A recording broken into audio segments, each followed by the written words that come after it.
I'm Clara, I'm here from Monzo today. I'll introduce these guys in just a second. We are very excited to be here today. We are here in partnership with Fivetran.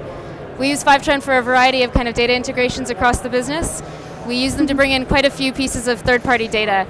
But today we're going to be talking about one specific use case where we use them to understand our customer communication channels. So if this clicker works, ooh, wonderful. I'm Clara, I'm one of the analytics engineering managers at Monzo. I work with the kind of data pipelines within our growth and core banking spaces. So that's kind of our marketing and anything that you might interact with in the app. We've got Pan here, she's a senior data scientist.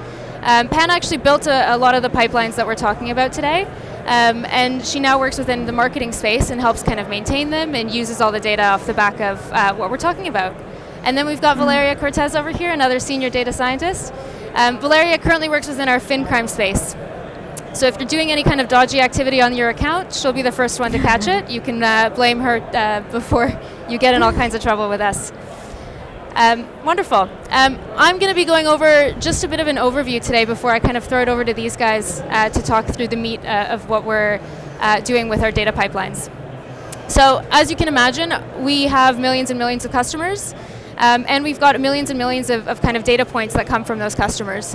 All of that's stored in this beautiful little Monzo cloud here, and that's where our kind of entire infrastructure sits. Now those different data points, they come primarily from our app.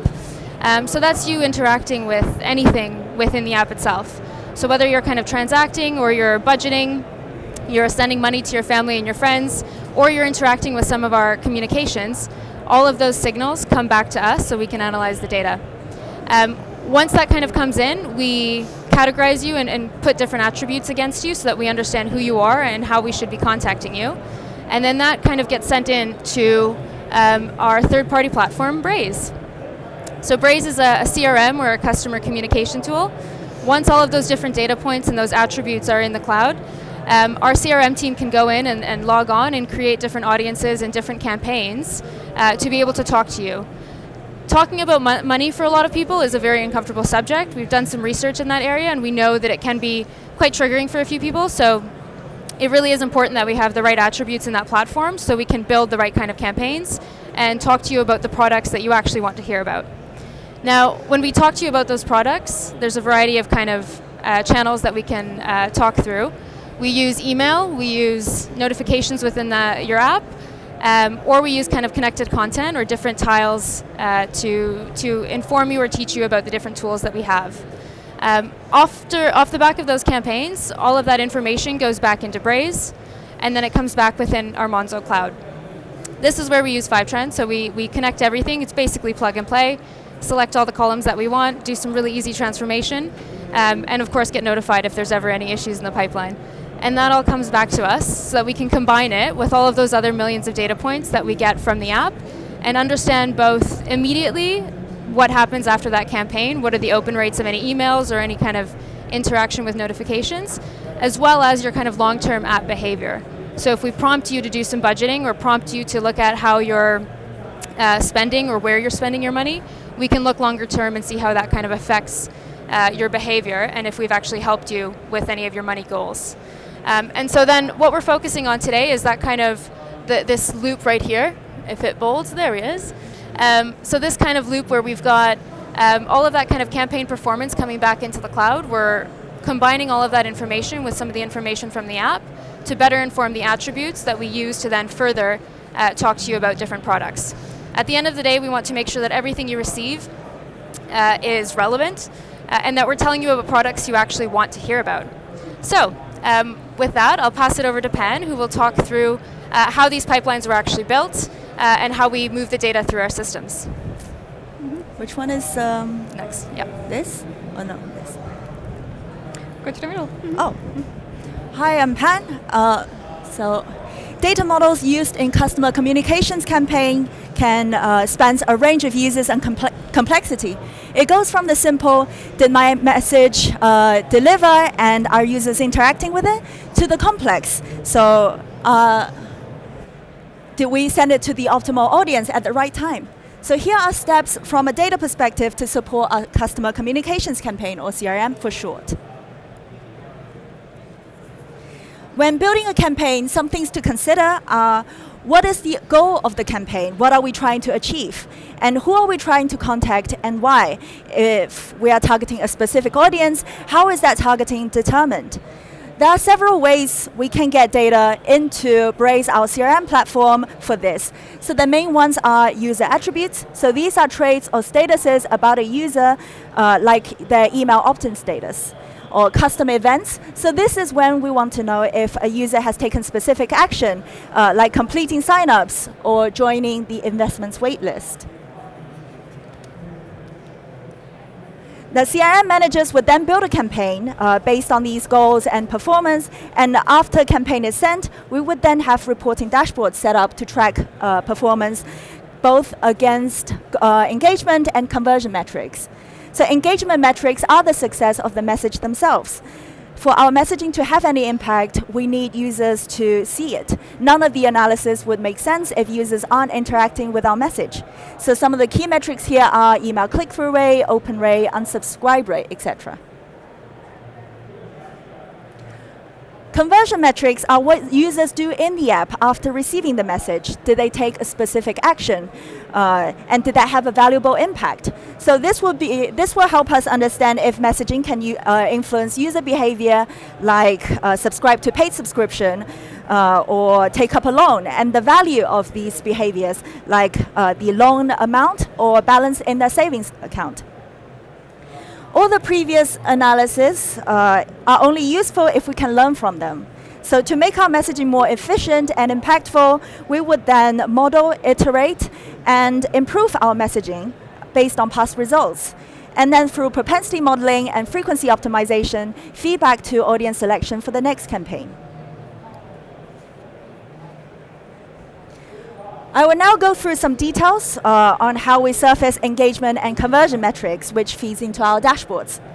So our CRM reporting benefit from the seamless integration facilitated by Fivetran data connectors. This enables us to easily extract data from Braze, including like campaign dimensions, like names, tags, message variants. We also sync message engagement metrics for channels that are native to Braze, like push notifications and emails. These connectors always provide us with alerts on pipeline delays and failures, offering a peace of mind. While Braze supports some of our message channels, there are also some channels that are bespoke, like carousels or educational content cards.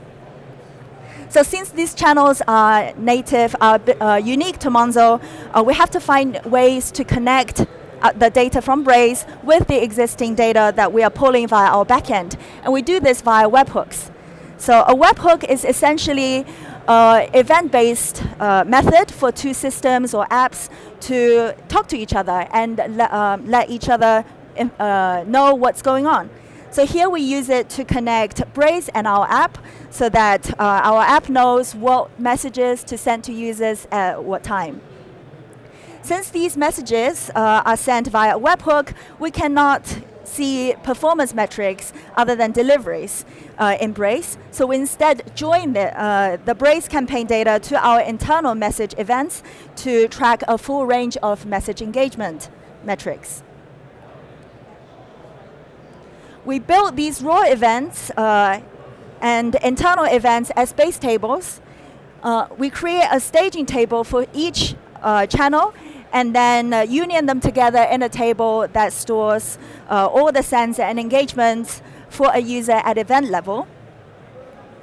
We also create a dimension table that stores all the information of a campaign and based on attributes pulled via Fivetran. And eventually, we build our BrazeSense entity model.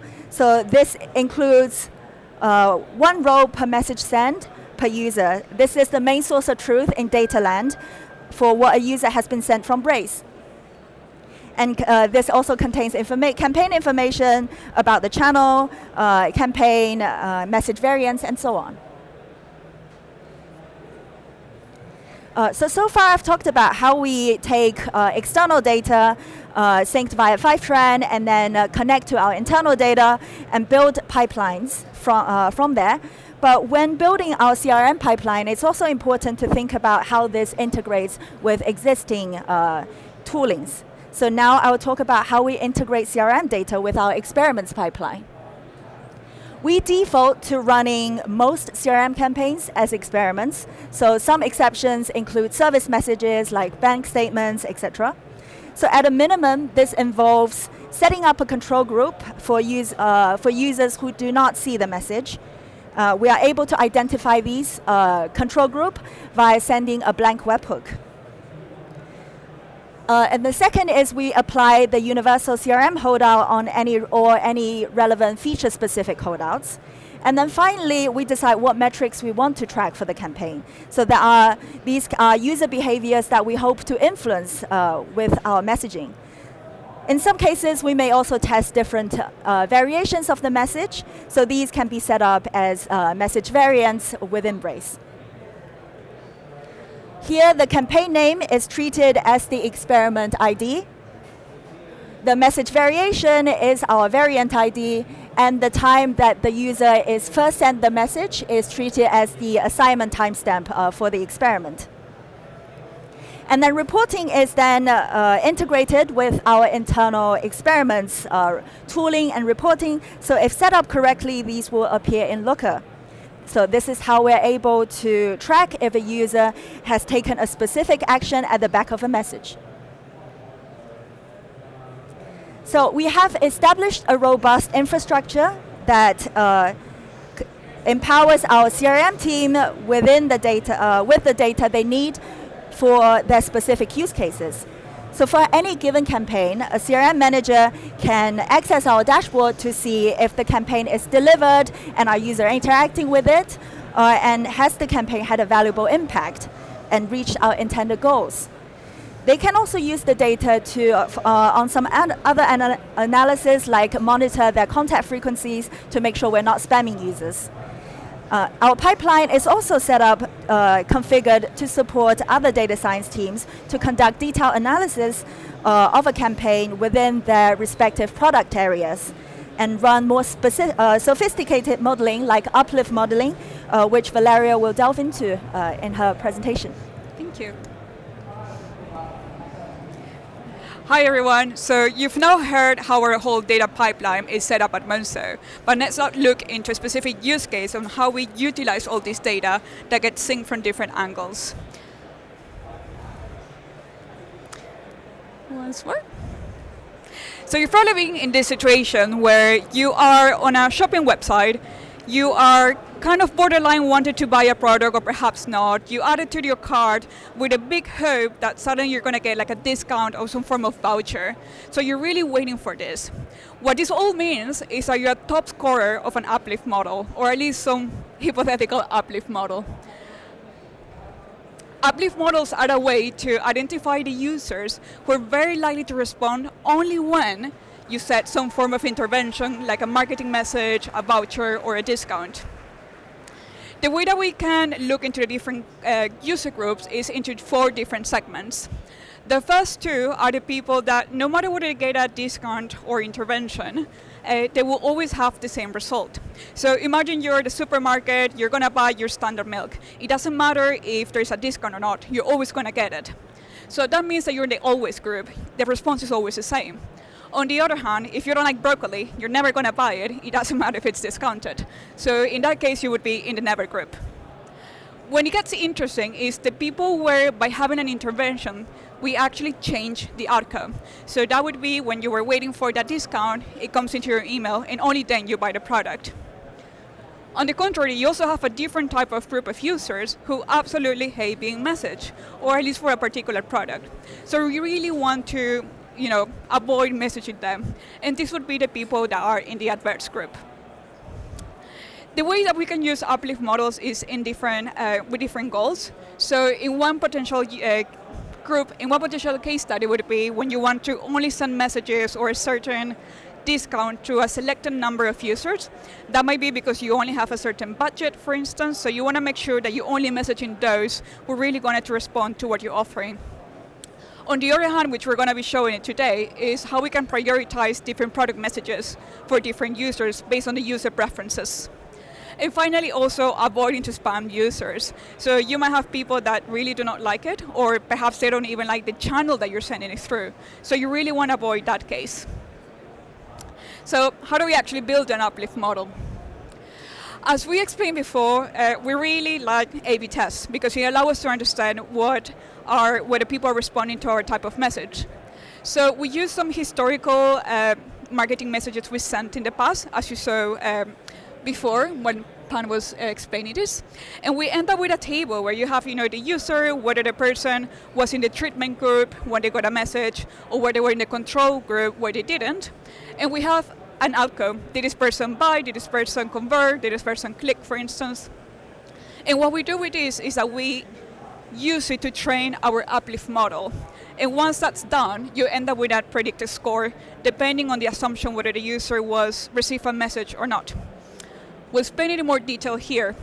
The way that an uplift model works is usually through, you have different options, but we're going to be focusing on the T-meta model that is quite easy to understand. It's essentially two models into one. You start building a model with only your treatment data where people actually receive some form of intervention. Essentially kind of like a propensity model where you want to understand who are the people who are going to be, that are responding when they get a message. Then you build a second model, which is on the users that never got a message. So you understand those that, no matter the circumstance, they will always get your product.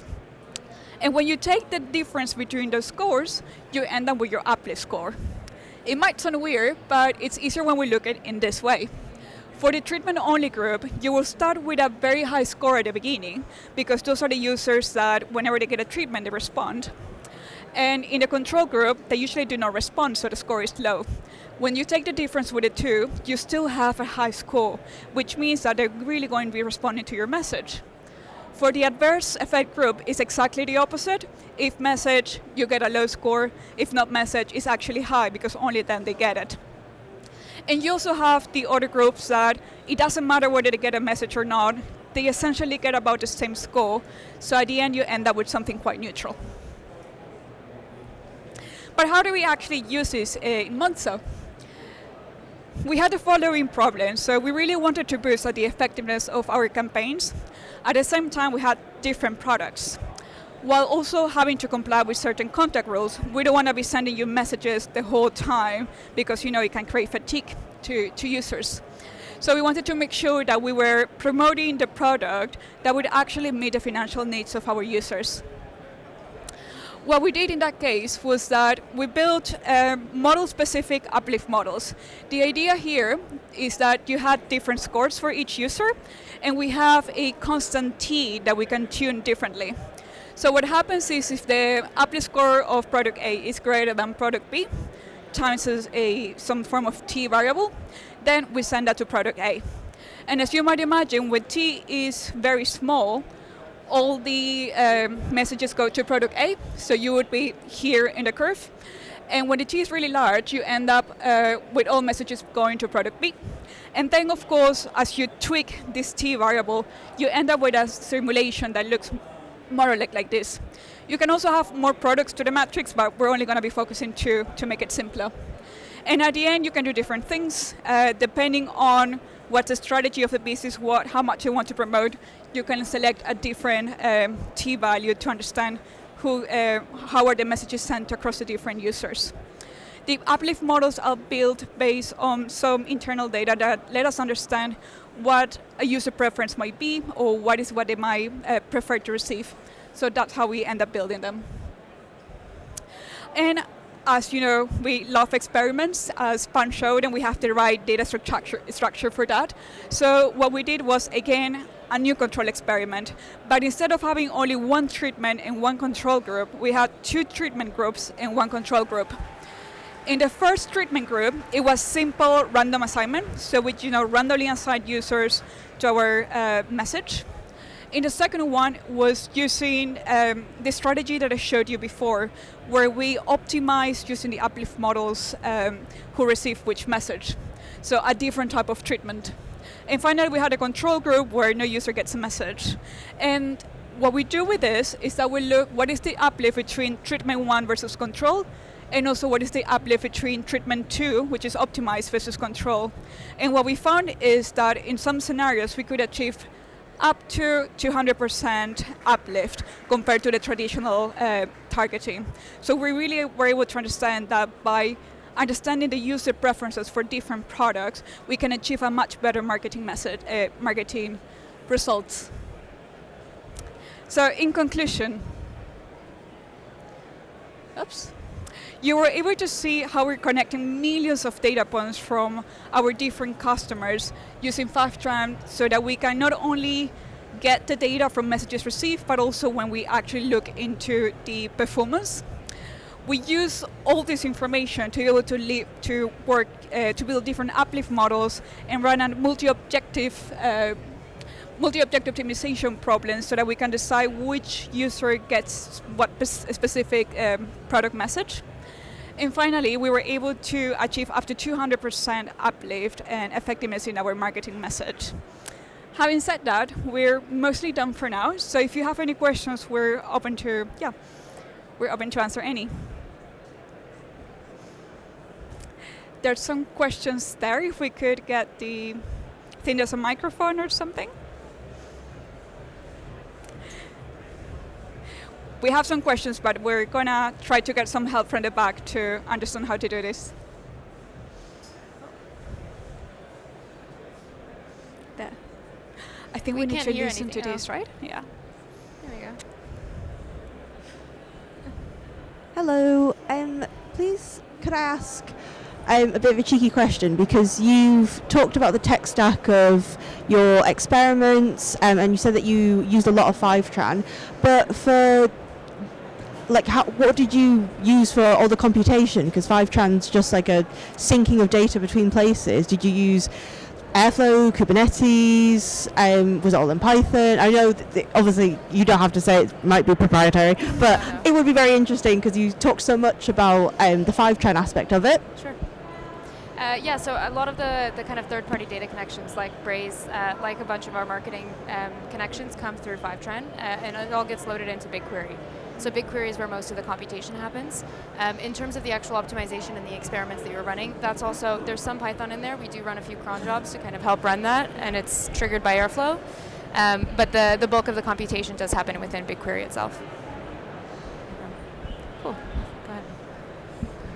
This is a completely non-technical question, Sure. but I understand that the parameter propensity to these kind of campaigns is an interesting one, but are you actually trying to model in a way that your clients that you take 5 key parameters and they give you a personality or something to understand, well, we got a whole group of young risk takers, let's invent a new product for them or something?